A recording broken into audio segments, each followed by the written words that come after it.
హైదరాబాద్‌లో వరుస అగ్ని ప్రమాదాలు సంభవిస్తా ఉన్నాయి.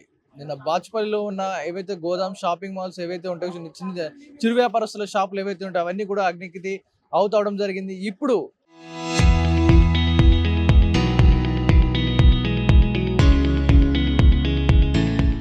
రాజేంద్ర నగర్ కాటేదాన్‌లో ఉన్న ఏదైతే గోదాం ఉందో టింబర్ వర్క్స్ ఈ ప్లైవుడ్ చెక్కలు ఏవైతే ఉంటాయో ఇవన్నీ ఇట్లా నిలువబెడతారు గోదాం ఎంత స్టాక్ కూడా. సో దీంట్లో ఒక్కసారిగా ఈరోజు రాత్రి తెల్లవారుజాము 4 గంటలకి అగ్నిప్రమాదం సంభవించింది. దీనికి గల కారణాలు ఇంకా పూర్తి వివరాలు పోలీసులు ఇంకా వెల్లడించాల్సింది. కానీ ప్రస్తుతానికి మనం గోదాం దగ్గర ఉన్న పూర్తిగా అగ్నికి ఆహుతవ్వడం జరిగింది. అన్నీ కూడా లోపల ఉన్న స్టాక్ ఏదైతే ఉంటుందో అంతా కూడా అగ్నికి ఆహుతైపోవడం జరిగింది. ఎటు చూసినా మొత్తం కూడా సుమారు తెల్లవారుజాము 4 గంటల సమయానికి ఈ అగ్నిపురం సంబంధించినట్టు కూడా అగ్నిమాపక సిబ్బంది చెప్తా ఉన్నారు. ఎట్టకేలకు చాలా శక్తి మేరకు ప్రయత్నించి ఈ మంటలన్నిటి కూడా అదుపు తెచ్చే ప్రయత్నం చేశారు. కానీ ఇక్కడ 2 గోదాములు ఉన్నాయి. ఇక్కడ ఒకటి దీని పక్కన ఇంకోటి. కానీ అగ్నిమాపక సిబ్బంది అప్రమత్తతో పక్కనున్న గోదాం కొంచెం సేఫ్ అవడం జరిగింది. కానీ మొదటి గోదాం మొత్తం కూడా కంప్లీట్‌గా అగ్నికి ఆహుతైపోవడం జరిగింది. మనం చూస్తున్న విజువల్‌లో ఫైర్ సేఫ్టీ అధికారులు ఇప్పటికి కూడా చాలా ముమ్మరంగా కొన్ని కొన్ని వేల లీటర్స్‌ని స్ప్రే చేస్తూ ఒక మంటల్ని ఆర్పే ప్రయత్నం చేస్తా ఉన్నారు. మరి ఇంత సంభవించి మరి ఒకసారి గోదాం ఏదైతే ఉందో టింబర్ వర్క్స్ ఓనర్తో ఒకసారి మాట్లాడదాం. ఏం జరిగింది ఏంటనేది ఒకసారిగా. బ్రదర్ ఇది ఏ సమయానికి సంభవించింది? कितना टाइम में हो गए पूरा फायर एक्सीडेंट? सर हमारे को पता चला 5 o'clock। उसके पहले हमारे को आइडिया नहीं है कैसे हुआ। हम जब आए तब थोड़ी देर में फायर मतलब हम 5:30 तक पहुंचे, तब तक फायर एक्सटिंग्विशर आ चुका था। वो लोग चालू करे थे काम। हमारा शटर का चाबी दूर था तो आने में थोड़ा टाइम लगा, पर वो चालू कर दिए थे। ठीक है, कितने गोदाम है, कितना स्टॉक पूरा अंदर है? अभी तो हम कैलकुलेट नहीं किए सर, अभी बहुत सारा स्टॉक है। गोडाउन ऑलमोस्ट 4000 प्लस एसएफटी है। हमारा वेयर हाउस बाजू का अलग है। बाजू का लगे जी तो पूरा कितना माल हो गया अभी तक कैलकुलेट नहीं किया? कैसे हुआ फायर एक्सीडेंट, क्या हुआ था, कोई चीज पता हुआ? नो आइडिया नहीं है सर। सर तो बोल रहे शायद ये शॉर्ट सर्किट हुआ होगा करके, बिकॉज 2 दिन से वेयर हाउसेस बंद थे कल हॉलीडे रहने के कारण। तो हम लोग कुछ किए नहीं, हमारे को भी आइडिया नहीं कैसा हुआ। అంటున్నారు కదా, సుమారుగా తెల్లవారుజాము 4-5 గంటలకు కూడా ఈ అగ్ని ప్రమాదం జరిగిందంటూ కూడా చెప్తా ఉన్నారు. పూర్తిగా ఈ గోదాం ఏదైతే ఉందో ఈ టింబర్ వర్క్స్ ఈ ప్లైవుడ్ షాప్స్ మనం కంప్యూటర్స్ ఏవైతే చూస్తూ ఉంటామో కంప్యూటర్ మ్యానుఫ్యాక్చరింగ్ బల్లలు ఈ మంచాలు డెకోలాలు ఇవన్నీ తయారు చేస్తూ ఉంటారు. అవన్నీ కూడా ఇక్కడే మ్యానుఫ్యాక్చరింగ్ అవుతూ ఉన్నాయి. మనం చూస్తూ ఉన్నాయి ఇవన్నీ కూడా కబోర్డ్స్ ఏవైతే మనం కబోర్డ్స్ వాడుతూ ఉంటాం ఆ కబోర్డ్స్ కూడా ఇందులోనే తయారు చేస్తూ ఉన్నారు. ఇవన్నీ కూడా ఇందులో భారీ ఎత్తున నిల్వలు ఉన్నాయి. టింబర్ వర్క్స్ అంటే చాలు మనకు పెద్ద పెద్ద భారీ చెక్కలు ఇటు ప్లేవుడ్ ఇవన్నీ కూడా వాడుతూ ఉన్నారు. ఇవన్నీ కూడా భారీ ఎత్తున ఇందులో నిలువబెట్టి వర్క్ చేస్తూ ఉన్నారు. ఈ సమయంలో మరి షార్ట్ సర్క్యూట్ అయిందంటూ కూడా ప్రాథమికంగా షార్ట్ సర్క్యూట్ అయిందంటూ కూడా అధికారులు చెప్తా ఉన్నారు. ఈ మేరకు అగ్నిమాపక సిబ్బంది కూడా శక్తి మేరకు వారు ప్రయత్నిస్తూ ఉన్నారు. మనం విజువల్లో చూస్తూ ఉన్నాం. దట్టమైన పొగల మధ్యలో లోపల ఇంకా పొగల మధ్యలో వారు ఇంకా శ్రమిస్తూ పనిచేస్తూ ఈ మంటలను అయితే ఆర్పే ప్రయత్నం చేస్తూ ఉన్నారు. మనం ప్రస్తుతం నిల్చున్న ఈ ప్లేస్ ఏదైతే ఉందో ఈ స్థలంలో ప్రజెంట్ తెల్లవారుజాము 5 గంటల నుంచి కూడా సుమారు 3 నుంచి 4 గంటల పాటు ఇదే స్థాయిలో తీవ్ర మంటలు ఎగిసిపడడం జరిగింది. ఇప్పుడు కొంత మేరకు మంటలు అదుపులోకి రావడం జరిగింది. అదుపులోకి వచ్చిన మిమ్మట ఇంకా కూడా లోపల ఫైర్ అంటుకొని దట్టమైన పొగ వస్తూ ఉంది. మరి దీనికి గల కారణాలు నిజంగా ఫైర్ యాక్సిడెంట్ అయినా ఇంకేదైనా కారణాలు ఉన్నాయా దానిపై పోలీసులు అండ్ ఫైర్ సేఫ్టీ సిబ్బంది కూడా ఇన్వెస్టిగేషన్ చేస్తూ ఉన్నారు. మరి దీనికి ఇంత పెద్ద భారీ ఎత్తున ఒక ప్లైవుడ్ షాప్ పెట్టుకొని చుట్టూ కూడా ఒక్కసారిగా అంటుకున్నాయంటే ఈ చెక్కలు వరుసగా మండే గుణం స్వభావం ఉన్న ఈ చెక్కలు నిలువ ఉన్న ప్రాంతంలో మరి ఫైర్ సేఫ్టీ ఎందుకని ప్రికాషన్స్ ఉన్నాయా లేవా అనే దానిపై పెద్ద ఎత్తున ఇప్పుడు క్వశ్చన్స్ రేజ్ అవుతున్నాయి. ఎందుకంటే ఒకవేళ సేఫ్టీ అలారమ్స్ ఫైర్ అలారమ్స్ కనుక ఉంటే ఒక చిన్నపాటి ఫైర్ కానీ స్మోక్ కానీ వచ్చినా అవి వెంటనే డిటెక్ట్ చేసి ఈ ప్రాంతం మొత్తం కూడా వాటర్ స్ప్రే చేసి ఆ పెద్ద జరిగే అగ్ని ప్రమాదం నుంచి బయటపడే అవకాశం ఉంది. కానీ ఇక్కడ ఫైర్ సేఫ్టీ ఉన్నట్టుగా ఇక్కడైతే కనిపించడం లేదు. మరి దీనిపై వరుసగా ఈ అగ్ని ప్రమాదాలు హైదరాబాద్ అయితే చుట్టుముడుతూ ఉన్నాయి. మరి నిన్న బాచుపల్లిలో జరిగిన అగ్ని ప్రమాదం ఏదైతే ఉందో అది కూడా అలాగే సంభవించింది. అందులో కూడా మొత్తం మంచాలు ఈ డెకోలం ప్లైవుడ్స్ అవే అమ్ముతూ ఉంటారు. అక్కడ కూడా ఇలాంటి అగ్ని ప్రమాదం సంభవించింది. మరి వరుసగా హైదరాబాద్లో ఇలాంటివి జరుగుతున్నాయి. ముఖ్యంగా రాజనగర్ కాటేదాన్లో కూడా ఇలాంటి ప్లైవుడ్ షాప్లో వరుసగా ఇలాంటి ఫైర్ యాక్సిడెంట్లు అవుతూ ఉన్నాయంటూ కూడా పెద్ద ఎత్తున కేసులు అయితే వస్తూ ఉన్నాయి. మైలార్ దేవులపల్లి టింబర్ డిపోలో ఈ భారీ అగ్ని ప్రమాదం సంభవించడం జరిగింది. మైలార్ దేవులపల్లి ఈ డిపో ఇందులో ఉన్న కాటేదాన్ ప్రాంతంలో ఉన్న సుమిత్ టింబర్ డిపో మరియు బీడీ ప్లైవుడ్ గోడౌన్లో ఒక్కసారిగా ఈ మంటలు అయితే చెల్లడం జరిగింది. టింబర్ డిపోలకు చెక్కలు మంటలు అంటుకొని తగలబడుతుండడంతో కార్మికులు ఒక్కసారిగా అప్రమత్తమై మంటను ఆర్పే ప్రయత్నం చేసినా కూడా మంటలు అదుపు రాకపోవడంతో వెంటనే ఫైర్ సేఫ్టీ అధికారులకు సమాచారం అయితే అందించడం జరిగింది. మరి ఈ ప్రాంతంలో మనం చూస్తా ఉన్నాం, చుట్టూ కూడా ఇవన్నీ కూడా నివాసాలు, ఇవన్నీ కూడా చుట్టూ నివాసాలు ఉన్నాయి. మరి ఎటు చూసా కూడా నివాసాల ప్రాంతం మధ్యలో ఈ టింబర్ ప్లైవుడ్స్ వర్క్స్ అయితే నడుస్తూ ఉన్నాయి. పెద్ద భారీ ఎత్తున గోదామ్స్ ఉన్నాయి. ఫైర్ సేఫ్టీ అధికారులు ఇక్కడి నుంచి కూడా పెద్ద ఎత్తున మంటలను ఆర్పే ప్రయత్నం చేస్తారు. మొత్తం లోపల ఉన్న ఎక్విప్మెంట్ మొత్తం కూడా బయటికి లాగేస్తారు. ఏవైనా ఆ కట్టర్స్ కావచ్చు, మిషనరీ కావచ్చు, ఏమైనా పేలుకు సంబంధించే వస్తువులు ఏమైనా ఉన్నా కూడా వాటిని కూడా బయటికి తీసే ప్రయత్నం చేస్తారు.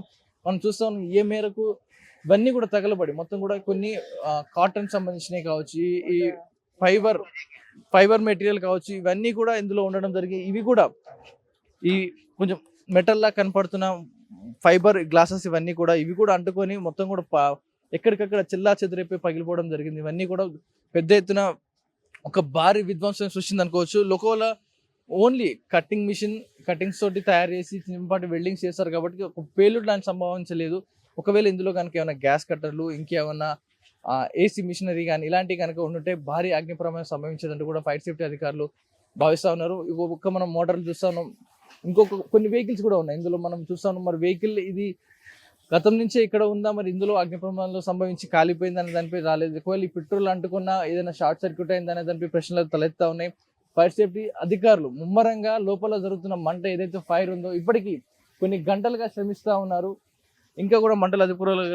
బైక్ कितना घंटा से काम कर रहे हैं? कितना घंटे से? ఏ సమయం జరిగింది ఆ ప్రమాదం ఇదంతా కూడా? ఏ టైం को? कितना टाइम? Morning 5 o'clock। कितना मटेरियल है अंदर? क्या कौन सा मटेरियल है? पीवीसी का मटेरियल है पूरा अंदर। नॉन बर्निंग है ना? नॉन बर्निंग कैसा है बोल दो, आग लगा तो सब जलता वो उतना ही है।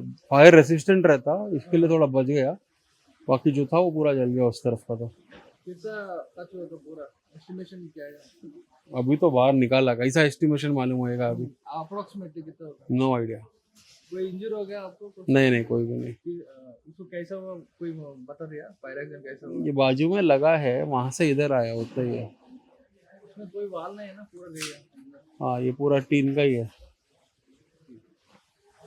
ఇక్కడ చూస్తాం ఇదంతా కూడా పీవీసీ ఒకే పెద్ద గోదాం, ఇది ఒక భారీ గోదాం. ఈ నుంచి చాలా పొడుగు. ఇందులోనే 3 పార్టీషన్ చేయడం జరిగింది. మనం చూస్తున్నాం రేకులు ఏవైతే అడ్డు పెట్టుకొని ఆ రేకుల్ని అడ్డు పెట్టి ఒక్కొక్కరికి ఒక్కొక్క పార్టీషన్ లాగా ఇవ్వడం జరిగింది. ఇటు పీవీసీ, మధ్యలో ప్లైవుడ్, అటు ఇంకో పక్కది కూడా ప్లైవుడ్, ఇలా 3 భాగాలుగా దీన్ని విభజించడం జరిగింది. చుట్టూ చూస్తా ఉన్నాం మొత్తం కూడా ప్లైవుడ్ గోదాంగా చెప్తా ఉన్నారు. ఇదన్నీ కూడా పీవీసీ మెటీరియల్, ఇవన్నీ కూడా ఒక ఫైబర్ మెటీరియల్ సంబంధించిన ఇవన్నీ కూడా. సో అప్రమత్తం అవడంతో ఆ ఫైర్ ఏదైతే అక్కడి నుంచి సంభవించిందో అంతా కూడా ఇందులోకి రావడం జరిగింది. ఇవన్నీ కూడా అంటుకోవడం జరిగింది. కానీ ఇక్కడ అదృష్టవశాత్తు ఎవరికి ఏం కాలేదు, ఎలాంటి ప్రాణ నష్టం కాలేదు. అందరూ కూడా చాలా సేఫ్గా, కార్మికులు ఇది తెల్లవారుజామున 5 గంటల సమయంలో అవడంతో ఎవరు కూడా కార్మికులు లేరు. మంటలు అంటుకున్నాయి అని తెలిసిన వెంటనే ఇక్కడ రావడం, ఆర్పడే ప్రయత్నాలు చేశారు కాబట్టి ఎవరు కూడా ఇలాంటి జరగలేదు. ఒకవేళ పని చేసే సమయంలో ఇక్కడ ఎవరైనా వర్కర్స్ కానీ పడుకొని ఇక్కడే ఉండుంటే దీని తీవ్రత ఎక్కువయ్యేది. ఇక్కడ ఎవరు లేకపోవడంతో పెద్ద ఎత్తున భారీ ప్రమాదం తప్పినట్టుగా తెలుస్తా ఉంది. ఏ టైంకి సంభవించింది అగ్ని ప్రమాదం అంటే చెప్తా ఉన్నారు సార్?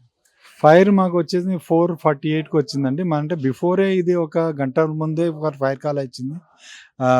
మంట మండుతుంది. పక్క ఉన్న రెసిడెన్షియల్ వాళ్ళు ఫోన్ చేసి మా ఫైర్ కంట్రోల్ రూమ్కి మెసేజ్ చేయగానే ఇమీడియట్లీగా మన రాజేంద్ర నగర్ ఫైర్ స్టేషన్ నుంచి 2 వెహికల్స్ టర్న్అవుట్ చేపించి అప్పుడప్పుడే మనం ఇక్కడ రాగానే చాలా మంట విపరీతంగా ఉండే, మేము కంట్రోల్ చేయడానికి చాలా చేసి మనం ఫైర్ని అయితే అదుపు తెచ్చినాం. ఎవరికైనా ఇంజురీస్ అవ్వడం కానీ ఏమైనా మరణాలు సంభవించడం కానీ జరిగాయి సార్ ఇక్కడ? అట్లాంటి ఏం లేదు అండి. ఆల్రెడీ ఇది 2 రోజుల నుంచి హోలీ పండుగ అని చెప్పి బంద్ ఉండంట. ఇది 2 రోజుల నుంచి ఎవరు లేరు ఇక్కడ. ఒకటి ఇక్కడ వేర్ హౌస్ లెక్క గోడాం పెట్టుకుర్రాళ్ళు, అంత తప్ప. ఫైర్ సేఫ్టీ ఎలాంటివి ఉన్నాయా సార్ ఇక్కడ మీరు చెక్ చేసినప్పుడు? ఫైర్ సేఫ్టీ అయితే ఇప్పుడు ఇక్కడ అయితే ఫైర్ ఎక్స్టింగ్విషర్స్ ఉన్నాయి కానీ దాన్ని వాళ్ళకి యూజ్ చేయలేకపోయినారు దానికి. ఇప్పుడు ప్లస్ అంటే ఇక్కడ ఎవరు లేరు, ఇక్కడ అందుబాటులో దాన్ని చేయలేకపోయారు. ఇప్పటికి కూడా మంటలు ఇంకా ఎగిసిపడుతూనే ఉన్నాయి. లోపల ఇంకా దట్టమైన పొగ వచ్చి లోపల మంటలు అందుతూనే ఉన్నాయి. ఎప్పటివరకు కంట్రోల్ అయ్యే అవకాశం ఉందంటారు? ఆల్మోస్ట్ ఆల్ మేమైతే ఆల్రెడీ కంట్రోల్ అయిపోయింది, మొత్తం కంప్లీట్ మంట అయిపోయింది. ఇప్పుడు జస్ట్ డంపింగ్ వర్క్ జరుగుతుంది. ఫైర్ ఇప్పుడు ఎటువంటి ఏం లేదు. ఫైర్ ఇప్పుడైతే స్టార్టింగ్లోనే ఉన్నా మేము కంప్లీట్ కంట్రోల్ ఒక వితిన్ 2 అవర్స్లో మేము కంట్రోల్ చేయడం జరిగింది ఫైర్ మొత్తానికి. ఎన్ని ఫైర్ ఇంజన్లు పట్టినాయి సార్ ఈ మంటలు ఆర్పడానికి? మొత్తం కూడా ఫైర్ ఇంజన్ కానీ ఫైర్ సేఫ్టీ సిబ్బంది ఎంతమంది ఉన్నారు సార్? మొత్తం 4 ఫైర్ ఇంజన్లు వచ్చారండి. 4 ఫైర్ ఇంజన్లతోటి మేము ఫైర్ ఆర్పడానికి ప్రయత్నం చేసేసాం. ఓకే. విన్నారు కదా, మరి ఇంత భారీ ఎత్తున ఇక్కడ ఫైర్ సేఫ్టీ ఉంది అంటా ఉన్నారు, కానీ అది వాడుకోలేకపోయారంటూ కూడా చెప్తా ఉన్నారు. కానీ ఎక్కడ కూడా ఫైర్ సేఫ్టీ ఉన్నట్టుగా కనిపించట్లేదు. మరి ఇలాంటి భారీ ఎత్తున గోదాం నిల్వలు పెట్టే ప్రాంతాల్లో కంపల్సరిగా ఈ కాటేదాన్ ఏరియా చాలా వరకు చెప్తా ఉంటారు, ఇక్కడ అంతా గోదామ్స్ ఉంటాయి రాజేంద్ర నగర్ కాటేదాన్ ఏరియాలో. మరి ఈ వరుసగా అగ్ని ప్రమాదాలు సంభవిస్తున్న ఏరియాలో ఎందుకని ఈ ఫైర్ సేఫ్టీ సంబంధించిన రైట్స్ ఎందుకు జరగట్లేదు ఫైర్ సేఫ్టీ అధికారులు అనే దానిపై ప్రశ్న అయితే తలెత్తా ఉంది. ఒకసారి ఇప్పుడు మనం 2వ గోదాంకి వచ్చాం, పక్కన ఇంకో 3వ గోదాంలో కూడా మంటలు అంటుకోవడం జరిగింది. ఒకసారి మరి ఆ సిచ్యువేషన్ ఏంటో చూద్దాం. పక్కన ఏదైతే 2 గోదాం చూసాం, వరుసగా 3 గోదాం, ఇది కూడా సేమ్ అలాగే పెద్ద గోదాంలో రేకులని అడ్డుగా పెట్టి పార్టీషన్ చేసి ఎవరి దానికి డివైడ్ చేయడం జరిగింది. ఈ గోదాంలో కూడా మొత్తం కూడా ఈ ప్లైవుడ్ నిల్వలు ఏవైతే చెక్కలు ఏవైతే ఉంటాయో అన్నిటిని కూడా భారీ ఎత్తున నిల్వ ఉంచడం జరిగింది. వెంటనే షాప్ యజమాని సిబ్బంది అంతా కలిసి ఇక్కడున్న ఈ ప్లైవుడ్ చెక్కలు ఏవైతే ఉంటాయో అన్నిటిని కూడా ఇక్కడి నుంచి తీసేసే ప్రయత్నం చేస్తాం. సంబంధించిన అగ్ని ప్రమాదం అలాంటిది ఇంకా కూడా మధ్యలో ఉన్న గోదాం ఏదైతే ఉందో అది ఇంకా మంటలోనే ఉంది, ఇంకా ఆరుతూనే ఉన్నారు ఫైర్ సేఫ్టీ అధికారులు. కానీ మొత్తం మెటీరియల్ అంతా కూడా ఇక్కడి నుంచి రిమూవ్ చేసే ప్రయత్నం చేస్తున్నాం. ఎందుకంటే ఇక్కడ తీయకపోతే మళ్ళీ ఒకవేళ సంభవించినా కూడా ఇదంతా క్లీన్ చేయాల్సి ఉంటుంది కాబట్టి మొత్తం కూడా ఇక్కడి నుంచి మెటీరియల్ అంతా కూడా తొలగించే ప్రయత్నం చేస్తూ ఉన్నారు. ఇక్కడ మనం చూస్తూ ఉన్నాం భారీ ఎత్తున దీనికి సంబంధించిన వుడ్ మెటీరియల్ ఏవైతే ఉంటాయో ఇవి మనం సాధారణంగా టేక్కి వాడే పేపర్ స్ట్రిప్స్ లాంటి ఇవన్నీ కూడా వుడ్ని చాలా పల్సగా పేపర్లా కట్ చేసిన మెటీరియల్స్ ఇవన్నీ కూడా చాలా హైలీ ఇన్ఫ్లేమబుల్, అంటే చిన్న మంట అంటుకుంటే చాలు ఒక్కసారిగా అంటుకునే పదార్థాలు ఇవన్నీ కూడా ఇంత భారీ ఎత్తున నిలవ పెట్టుకున్నప్పుడు ఎక్కడ కూడా మనకు ఫైర్ సేఫ్టీ కనపడడం లేదు. ఇందులోనే మళ్ళీ ఇంకొక పార్టీషన్ చేసి ఇంకొకరికి ఇవ్వడం జరిగింది, ఇందులోనే ఇంకొక సగాన్ని చేయడం జరిగింది. అంటే ఒక పెద్ద గోదాంలో ఒక 4-5 పార్టీషన్గా చేసి ఇవ్వడం జరిగింది. మరి దీనికి కనుక ఒకసారి ఫైర్ సేఫ్టీ కనుక పెట్టు ఉంచితే ఒక్కసారిగా పైన ఫైర్ మొత్తం పైప్ సెట్ చేసి అలారం పెట్టుకొని కనుక పెట్టుంటే చిన్నపాటి స్మోక్ వచ్చినా కూడా ఈ ఒక్కసారిగా మొత్తం వాటర్ స్ప్రే చేసి ఇదంతా కూడా ఇంత ప్రమాదం జరుగుండేది కాదు. పోలీస్ అధికారులు చెప్పినట్టు నిన్న హోలీ పండగ నుంచి సెలవు ఇవ్వడం జరిగింది. నిన్న హోలీస్ కాబట్టి పండగ సెలవు ఇవ్వడం జరిగింది. ఆ సెలవు కనుక ఇవ్వకపోతే మొత్తం కార్మికులందరూ కూడా ఇక్కడే ఉండేవారంటూ కూడా చెప్తా ఉన్నారు. మరి ఆ కార్మికులు ఇక్కడ లేరు, హోలీ పండుగ సెలవు ఇవ్వడంతో అందరూ కూడా బయట ఉన్నారు, ఎలాంటి ప్రాణ నష్టం జరగలేదంటూ కూడా చెప్తా ఉన్నారు. మరి ఇక్కడ భారీ ఎత్తున గోదాంలో నిల్వలు ఉన్నాయి. ఒకసారి మనం చూసుకుంటే ఎంత భారీ స్థాయిలో ఇవన్నీ కూడా నిల్వలు ఉన్నాయి అంతా కూడా. ఇక్కడ ఒక ఆసక్తికర విషయం ఏంటంటే ఫైర్ సేఫ్టీ మిషన్స్ ఉన్నాయి, కానీ ఇందులోనే అసలు కిటుకు ఇప్పుడు కనపడుతోంది. ఇవన్నీ కూడా మనం విజువల్లో చూస్తున్నాం, ఎక్కడ కూడా వీటిలో గ్యాస్ లేదు, అన్నీ కూడా ఇక్కడ చూడండి రెడ్లో ఉన్నాయి. ఇవి వాడారా లేక అయిపోయాయా ఇవన్నీ చూస్తుంటే అన్ని లాక్ అయినట్టు కనపడతాయి ఇవన్నీ కూడా. మరి ఇంత పెద్ద భారీ గోదాంలో ఇంత చిన్న ఎక్విప్మెంట్లు పెట్టుకుంటే ఎక్కడ పనిచేస్తాయి? ఇంత భారీ గోదాంలో ఒక 4 ఫైర్ సేఫ్టీ మిషన్లు పెట్టుకుంటే ఎంతగానో ఆపగలుగుతాయి? Fire pipes, water supply, fire detect alarms ఇలాంటివి కనుక పెట్టుకొని ఉంటే ఈరోజు ఇంత ప్రమాదం జరిగేది కాదు. ఇంకా అదృష్టవశాత్తు ఎవరికి కూడా ప్రాణ నష్టం జరగలేదు, అందరూ కూడా ప్రాణాలతో బయటపడ్డారు. నిన్న హోలీ సెలవు కావడంతో అందరూ కూడా సెలవు తీసుకున్న నేపథ్యంలో అందరూ కూడా కార్మికులు అందరూ కూడా బయటే ఉన్నారు, తెల్లవారుజాము వరకు బయటే ఉన్నారు. మరి తెల్లవారుజామున మరి ఎలా సంభవించింది అగ్ని ప్రమాదం? ఎవరైనా చేసిన పనా లేకపోతే నిజంగా షార్ట్ సర్క్యూట్ అయ్యే ప్రమాదం జరిగిందా? ఈ 2 కోణాల్లో పోలీసులు ఇన్వెస్టిగేషన్ చేస్తూ ఉన్నారు. సుమారుగా ₹1 కోటి పైగా ఈ మెటీరియల్ ఆస్తి నష్టం జరిగిందంటూ కూడా షాప్ యజమానులు చెప్తా ఉన్నారు. ఇది దీనికి సంబంధించిన అప్డేట్స్. కెమెరా పర్సన్ అశోక్తో Pawan Vaidev, RTV, Hyderabad, Rajendra Nagar. Local to global news at your fingertips. మీ చేతిలో ఒక ఆయుధం. Download R TV app. Media legend Ravi Prakash is back.